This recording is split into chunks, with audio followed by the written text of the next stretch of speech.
Okay, everybody, this is the class we have missed today. Today is Wednesday. It is the 14th of April, and I was stuck on the Northway.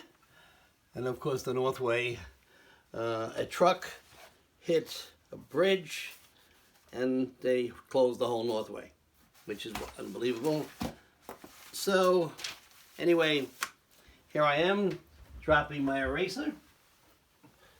I have trouble with erasers. Okay, so what I was going to do today is continue on section 6.3, which is compound interest. And today we're going to compare investment strategies. I'm sorry, did you say 6.3? 6.2. 6.2. 6.3 is annuities. 6.2, comparing investment strategies. The long method, if we have two possible investments, we compare the future values. So suppose investment one, we put a principal of $10,000, let it go for 15 years. The percentage was 8% a year. It's compounded continuously. That means our formula is S1 for investment one, P e to the RT. So what is R? Of course, we calculate R, which is just I over 100. So it's 8 over 100 equals 0.08.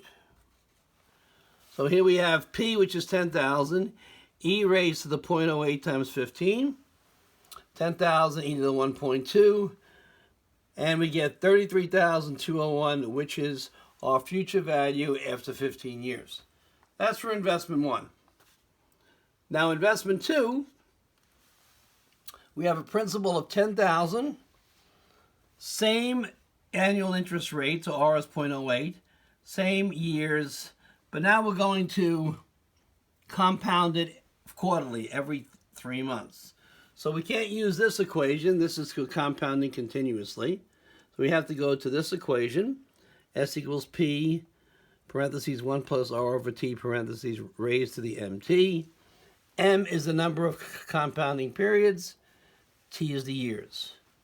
Substituting, we call this S2, is 10,000, 1 plus 0.08 over 4, raised to the 4 times 15. S2 is 10,000, 1.0t raised to the 60th, is 32,820. Compare the investments. Investment 1 gives you 33,000, which is greater than 32,000, so we choose investment 1, which is the compounding continuously. Now that's the hard way of doing it. Okay, as you get more and more investments to compare, this could get very, very, long. So we try to think of a way to compare in investments by standardizing interest rates. And the way we standardize interest rates is to do something called APY.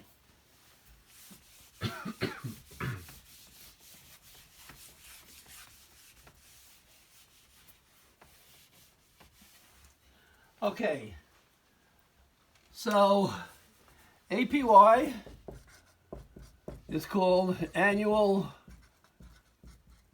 percentage yield.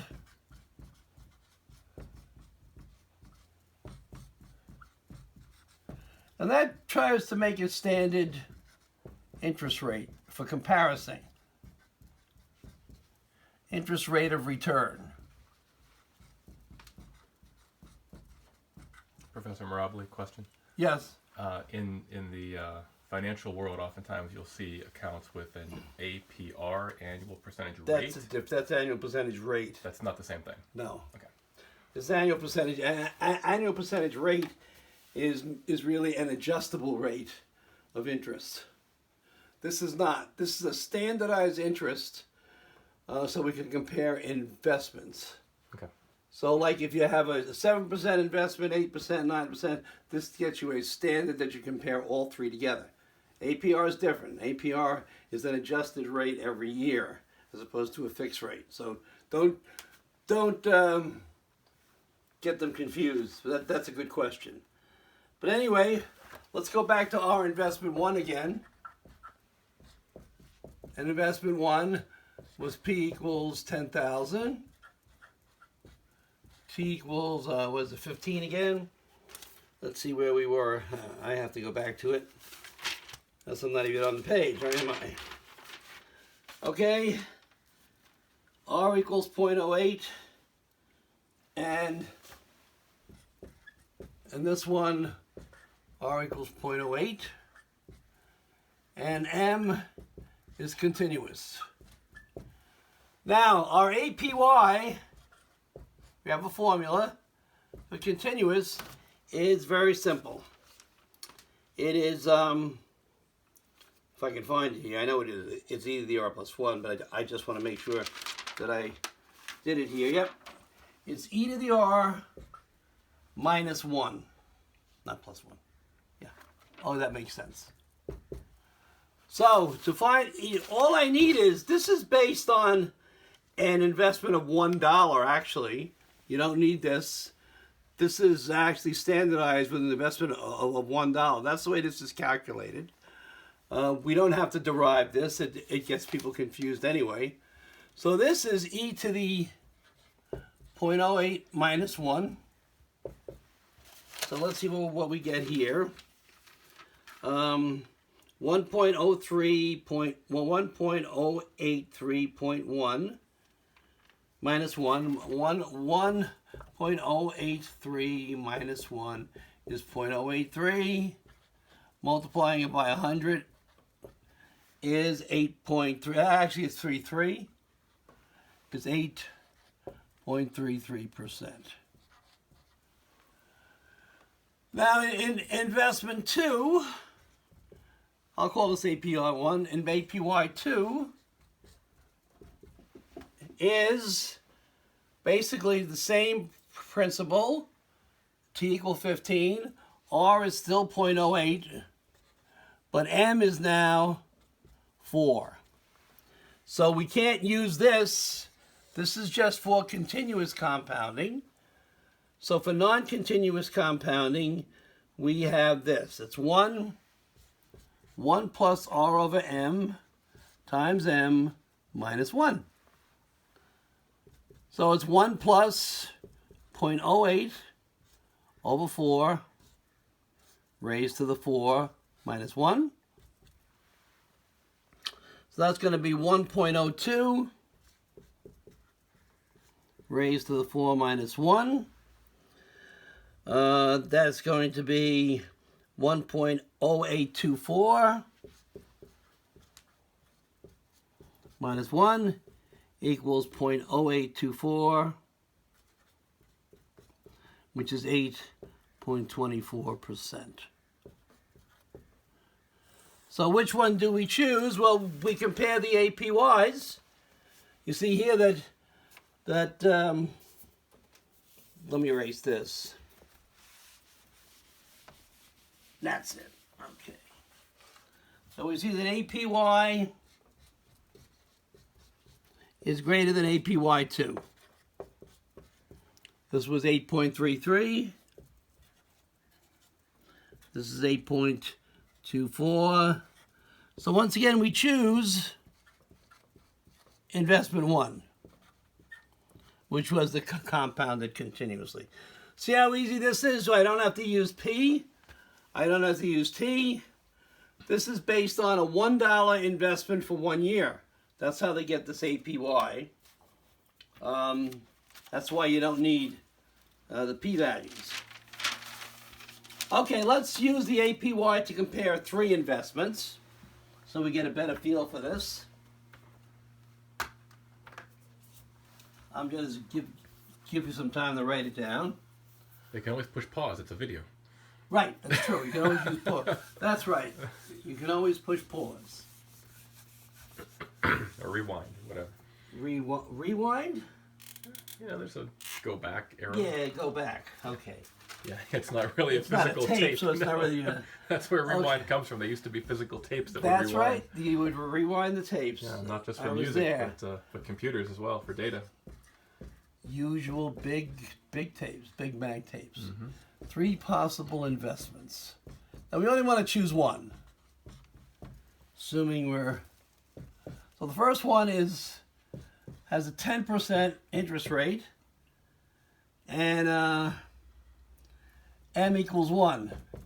See, I don't need the principal, and I don't need the years for this one. Now, they might have given it to us, but it doesn't mean anything. So, all I'm putting down is what I need. The second investment is going to be at 9.8%, compounded quarterly.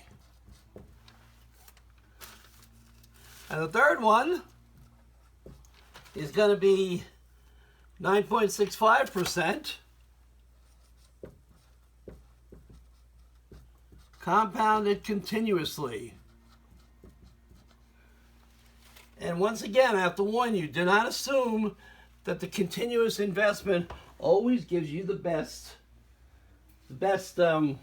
values. That doesn't happen all the time. It depends on the interest rate. Notice I cannot directly compare these because they have different interest rates. So I'm going to do an APY1.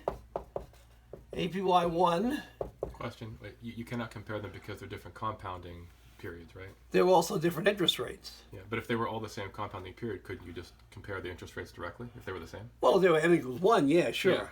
Yeah. But here you have different interest rates and different compounding periods. Right. That's why both of them are included in your APY. Right. Okay, so this is 1 plus R over MM minus 1. So it says 1 plus 0.10, 1, 1 minus 1. We're at 12 minutes. Okay, this is 1.10 minus 1. And notice, you get your 10% back. Basically, a compounding of 1 is like a simple interest of 10%. So nothing changes. So your APY is the same. So let's look at APY2.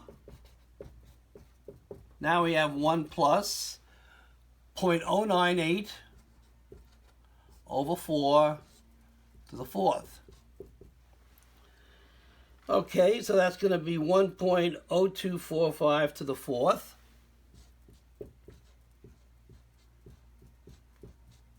And I'll just give you the answer.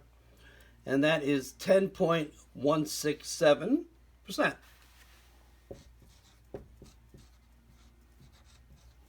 And the last one is the continuous compounding. And that's going to be e to the r minus 1. That's a real simple one. So e to the r, and r is basically 0.0965 minus 1. And I'll just give you the answer for that. And that is 1.131. Yes. Not 1.1, I'm sorry, 10.131. Now let's compare them.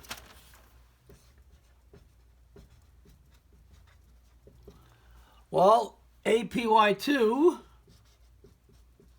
is greater than APY3 is greater than APY1. Why? This is 1.167. I believe that is. Yes, this is 1.167. This is actually 1.133. I didn't put the extra 3 there. And this is just, I'm sorry, it's 10.167, 10.133, and 10. So here we choose AP2, which is not your continuous. Okay, which is your compounding 4. Notice the continuous compounding doesn't win here. And it's a combination of your interest rate and your continuous compounding. So, notice how easy this is. I could have calculated these using the compound interest formula. Then I would have had to have P. Then I would have had to have T in there. So it makes the calculations. Banks use these to compare investments for themselves because they use your money basically to invest, and that's how they make their money. All right. We're at So, 15 minutes here. how much? 50. We're at 15. Okay, so we'll stop right now, and we'll go to the next. Okay.